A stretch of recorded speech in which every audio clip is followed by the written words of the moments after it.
جی سر، بسم اللہ الرحمن الرحیم. میرے محترم ناظرین، ہم ان سے ہمارے کچھ سوالات ہیں، یہ ہمیں ان سوالات کا جواب دے دیں. جب قرآن مجید فرماتا ہے ان اتبع الا ما یوحى الی، شیخ صاحب سوال لکھ دیں، دیکھتے جاؤ. میں اتباع ہی نہیں کرتا سوائے نہیں، میری بات بھی نہ ہو، میرے سے اتباع ہی نہیں کرتا سوائے یہ کہ وہ اللہ کی وحی ہو. تو آپ نے کیوں کہا کہ نبی صلی اللہ علیہ وسلم نے یہاں پہ اپنے آپ سے اس نے فتویٰ دی ہے، اجتہاد کیا؟ جب قرآن فرماتا ہے وما ينطق عن الهوى ان هو الا وحی یوحى، آپ نے خود کہا تھا شیخ صاحب کہ یہاں پر ہم بغیر دلیل کے بات نہیں کریں گے. وہ دلیل ہمیں دکھائیں کہ یہ اجتہاد نبی صلی اللہ علیہ وسلم تھا، اللہ کے حکم سے نہیں تھا. بالخصوص اتنا اہم واقعہ کہ فرمایا کہ لن تذلوا بعدہ ابدا، اسے جھوٹ اپنے سے اس نے بنا دیا نبی صلی اللہ علیہ وسلم نے. پہلا سوال. دوسرا سوال یہ حدیث جابر ابن عبداللہ انصاری واضح طور پر کہہ رہا ہے کہ عمر نے مخالفت کیا. صحابی ہے، شاہد حال ہے، جھوٹ نہیں کہہ رہا، عادل ہے. اس کا آپ کیا کریں گے؟ عبداللہ ابن عباس کے احادیث میں کہ اس نے کہا الرضیہ کل الرضیہ، کہ یہ جو وصیت نہیں لکھنے نہیں دیا گیا ہے، یہ سب اسلام کے مصائب کا جڑ ہے. اس کا آپ نے کیوں جواب نہیں؟ اس کا جواب دے دو. پھر آپ سے سوال یہ تھا کہ عبداللہ ابن عباس کے حدیث میں واضح طور پر ہے کہ عمر نے نبی صلی اللہ علیہ وسلم کے جواب میں کہا کہ فرمایا کہ میں وصیت لکھنا چاہتا ہوں، تو کہا حسبنا کتاب اللہ. یہ اس کے جواب میں کہا، اور میں نے آپ کو بتایا کہ کتاب اللہ کافی نہیں ہے، یہ قرآن کے خلاف ہے، یہ سنت کے خلاف ہے، یہ کسی مسلمان کا عقیدہ ہی ہے نہیں، یہ کفر محض ہے. اس کا کیوں آپ نے جواب نہیں دیا؟ ٹھیک ہے نا، نبی صلی اللہ علیہ وسلم کی اس نے جو مخالفت کی. اچھا، پھر کہ یہ کہ اس نے، میں نے حدیث آپ کو دکھا دی کہ اس نے اسی موقع میں نبی صلی اللہ علیہ وسلم کے ازواج کی بے حرمتی کی عمر نے، اور رسول اللہ صلی اللہ علیہ وسلم نے کہا کہ تم سے بہتر یہ ازواج ہیں، یہ نساء، جو کہتا قلم کاغذ لے کے آؤ. ٹھیک ہے نا، ثابت ہو گیا کہ ازواج عمر سے بہتر ہیں، اور عمر نے ازواج کی بے حرمتی کی ہے. نبی صلی اللہ علیہ وسلم کے بارگاہ میں، نبی کے بارگاہ میں ان کے فیملی کے بے حرمتی کرنا یہ کفر ہوتا ہے. اس کا جواب دینا ذرا، کیوں جواب نہیں دیا آپ نے؟ اچھا، ایتونی کے متعلق میں نے بہت سارے آپ کو بتا دیے کہ ایتونی کیوں صیغہ وجوب ہے، اس کے قرائن بتا دیا. ایک کا آپ نے جواب نہیں دیا. آپ نے دو قرینے لائے کہ نبی صلی اللہ علیہ وسلم وصیت نے لی کی. تو میں نے ابھی بخاری کے حدیث آپ کو دکھانے لگا تھا کہ صحابہ گئے، نبی فذهبوا يردون علیہ، نبی صلی اللہ علیہ وسلم کی باتوں کو رد کرنا شروع کر دیا انہوں نے. اور نبی صلی اللہ علیہ وسلم نے کہا کہ جو میں جس حالت میں ہوں، آپ سے جس ترک کتابت میں آپ بلا رہے ہیں وہ بہتر ہے، اور پھر میں مزید اس کو دکھاؤں گا. اچھا، تو آپ کے پاس کوئی قرینہ نہیں ہے کہ ایتونی کا ترک، ایتونی جو ہے اس میں ترک کا جواز ہے، بلکہ میں نے واضح دکھا دیا کہ ایتونی وجوب کے لیے ہے. اچھا، اس کے علاوہ آپ نے کہا کہ آپ نے ثابت کیا. آپ کیوں جھوٹ پہ کہہ رہے ہیں کہ امیر المؤمنین علیہ السلام نے بھی بولا ہے حسبنا کتاب اللہ؟ آپ کس حدیث میں لکھا ہے؟ یہ شخص کتنا جھوٹا ہے، کتنا وضع ہے، وضع کر رہا ہے، جھوٹ کر رہا ہے، فیبریکیٹ کر. کہتا ہے میں نے ثابت کر دیا کہ علی علیہ السلام، حسن حسین علیہ السلام نے بھی بولا ہے حسبنا کتاب اللہ. کسی کتاب میں دکھاؤ، کہ کوئی ضعیف حدیث دکھاؤ. جھوٹا آدمی. آپ نے کہا میں نے ثابت کیا ہے کہ حجرہ جو ہے اہل بیت نے بھی بولا ہے، اور امام حسن، امام حسین، علی علیہ السلام. کسی حدیث میں دکھاؤ، کسی حدیث میں. یہ سوالات لکھتے جاؤ، ایک سوال کا بھی اس کے پاس جواب نہیں ہے یہ شخص. اچھا، اس نے کہا میں نے ثابت کیا ہے کہ اہل بیت علیہم الصلوۃ والسلام نے نہیں بولا. کیوں ایسے جھوٹا، آپ جھوٹے باتیں آپ کہہ رہے ہیں؟ اچھا، تو ان سوالات کا پہلے آپ جواب دے دینا، پھر مزید بات ہوگی. ٹھیک ہے نا؟ اچھا ٹھیک ہے، میں دے دیتا ہوں. آپ نے کہا کہ دین، سوال کیا تھا مجھ سے کہ دین کامل تھا اس وقت یا نہیں تھا؟ جی ہاں، ہمارے مذہب کے مطابق دین کامل تھا. لیکن دین میں ایسے مسائل تھے جن کی تاکید کرنا ضروری ہے. امیر المؤمنین علیہ السلام کی امامت اور اہل بیت طاہرین علیہ السلام کی امامت کے متعلق اگر امت مان لیتے تو امت والے کبھی گمراہ نہ ہوتے.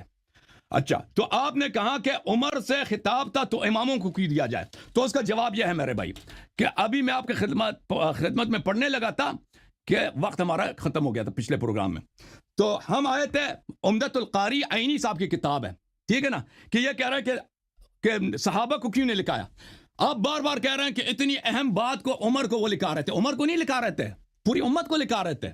عمر مخاطب نہیں تھا، سب امت، کہ میں ایسی وصیت لکھنا چاہ رہا ہوں کہ اس کے بعد تبھی گمراہ نہ ہو جاؤ. آپ کہتے ہیں کہ عمر اتنا بڑا آدمی، اس کو علم دیا جائے. عمر بنفسی مخصوص بالخطاب نہیں تھا، سب امت مخاطب تھے. اس گھر میں جتنے لوگ تھے وہ مخاطب تھے، لیکن عمر نے مخالفت کیا.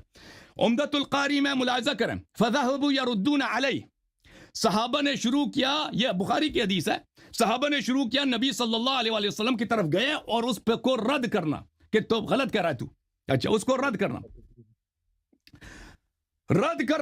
اچھا، یہ صحابہ کا کفر ہے کہ نہیں بھائی؟ کفر ہے نہیں صحابہ کا؟ اچھا قالت دعونی فل ای اترکونی، مجھے چھوڑ دو تم، مجھے کیوں اس طرح مجھے ستا رہے ہو؟ ما انا فی خیر ما انا فی من المراقبۃ والتاہب للقاء اللہ عز وجل، جو میں عبادت کر رہا ہوں، اللہ کے ذکر میں ہوں، جس حالت میں ہوں، یہ میرے لیے بہتر ہے. فإنه افضل من الذي تدعونني الیہ من ترک الکتابہ، تم جو مجھے کہہ رہے ہو کہ کتابت نہ لکھو، یہ بد ہے، یہ بری بات ہے جو میں کہہ رہا ہوں. تم مجھے اے صحابہ، تم میری بات کو ترک کر رہے، رد کر رہے ہو اور کہہ رہے ہو کتابت نہیں لکھنا چاہیے.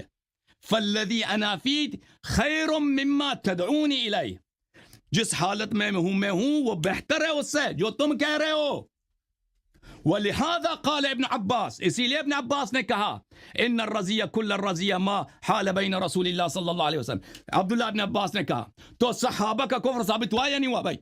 جو نبی صلی اللہ علیہ وسلم کے گھر میں جا کر اس کے آنکھ میں آنکھ ملا کر اس کو رد کر رہے ہیں، یہ مسلمان ہیں یا کافر ہیں؟ اللہ سے ڈرتے ہیں، روز جزا پہ ان کا ایمان ہے کوئی؟ ان کا لیڈر کون ہے؟ ان کا لیڈر عمر بن الخطاب ہے، اسی صحابہ کے ٹولے کا گروہ کا لیڈر عمر بن الخطاب ہے. اچھا آپ نے کہا کہ اماموں کے نام اماموں کو کیوں دیا ہے؟ ارے اسی حدیث میں ہے، وہاں پہ صحابہ مخلص صحابہ بھی تھے. ہمارا یہ عقیدہ نہیں ہے کہ سب صحابہ کافر تھے، کچھ صحابہ کافر تھے، کچھ صحابہ مسلمان مومن مخلص بھی تھے.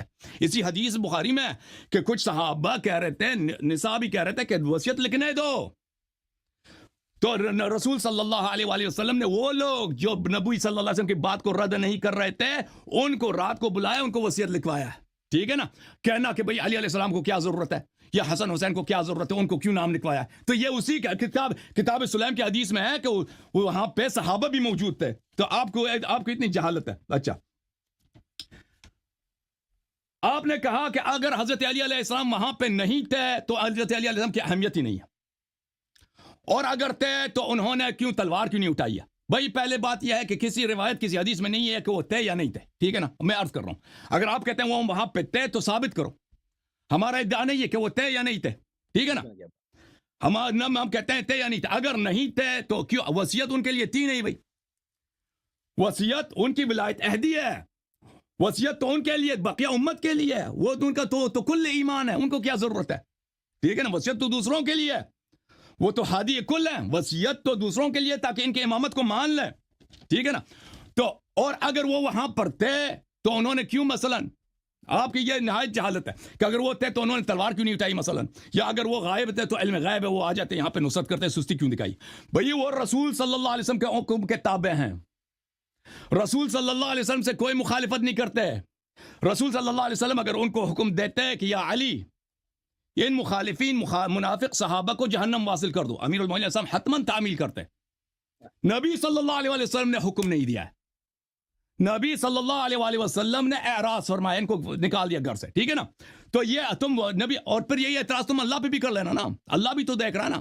جب نبی صلی اللہ علیہ وسلم پہ وہاں پہ صحابہ ان کو گالی دے رہے تھے، رد کر رہے تھے ان کی باتوں کو، تو اللہ نے بھی تو وہاں پہ کوئی ملائکہ کا فوج نہیں بھیجا تھا نا. اگر تم علی علیہ السلام پہ اعتراض کرتے ہیں تو اللہ پہ بھی اعتراض کرو. آپ کہہ رہے ہیں عمر کو وصیت دے کر پوری امت کی نجات کا علم عمر کو دیا. اور بھائی کب عمر کو وصیت کیا ہے؟ کیوں جھوٹ کہہ رہے ہو؟ ایک مجلس ہے، ایک پروگرام ہے نبی صلی اللہ علیہ وسلم کے گھر میں، وہاں پہ کچھ صحابہ ہیں 10 سے 20 ہیں جتنے بھی ہیں. ٹھیک ہے نا؟ نبی صلی اللہ علیہ وسلم کہہ رہے ہیں میں وصیت لکھانا چاہتا ہوں، اس کے بعد تم گمراہ نہ ہو جاؤ گے. کب کہا کہ میں صرف یہ وصیت میں عمر کو لکھا رہا ہوں؟ کہ تم کہہ رہے ہو عمر کو انہوں نے یہ سوال لکھ دینا بھائی کہ کسی کتاب میں لکھا ہے کہ نبی صلی اللہ علیہ وسلم عمر کو وصیت لکھانا چاہ رہے تھے؟ ایسے ہی جھوٹ بنا رہے ہو. اچھا حدیبیہ کے واقعے کے متعلق میرے محترم ناظرین، ہم نے کہا کبھی نہیں کہا کہ نبی صلی اللہ علیہ وسلم کا کہ حکم میں اگر کوئی قرینہ صارفہ ہو تو پھر بھی وہ وجوب کے لیے ہوتا ہے. اچھا وجوب کے لیے ہوتا ہے. پہلی وہاں پہ قرینہ بہت واضح ہے، قرینہ حدیبیہ میں بہت واضح ہے کہ نبی صلی اللہ علیہ وسلم کے نام سے رسول اللہ کا لقب اٹھوانا یہ کفار کا مطالبہ تھا، اور پھر صحابہ بھی اس کے مخالف تھے اور صحابہ نے منع بھی کیا ہے. ملاحظہ کریں میرے محترم ناظرین، یہ امتاع الاسماء بما للنبی صلی اللہ علیہ وسلم من الاحوال والاموال والحفظة والمتاع، یہاں پہ صفحہ نمبر 294 فتح الحدیبیہ، یہاں پہ واضح پہ لکھا ہے کہ یہاں پر اخذ اسید ابن حضیر ابن عبادہ بید الکاتب فامسکہا، کہ کچھ صحابہ سعد ابن عبادہ، اسید ابن حضیر یہ آئے اور امیر المومنین علیہ السلام کے ہاتھ کو انہوں نے پکڑ لیا کہ آپ نہ مٹائیں. جب وہاں صحابہ کا بھی یہ قول تھا کہ آپ نہ لکھ کے نہ مٹائیں، اور روکا جب آپ کی اپنی کتابوں میں موجود ہے.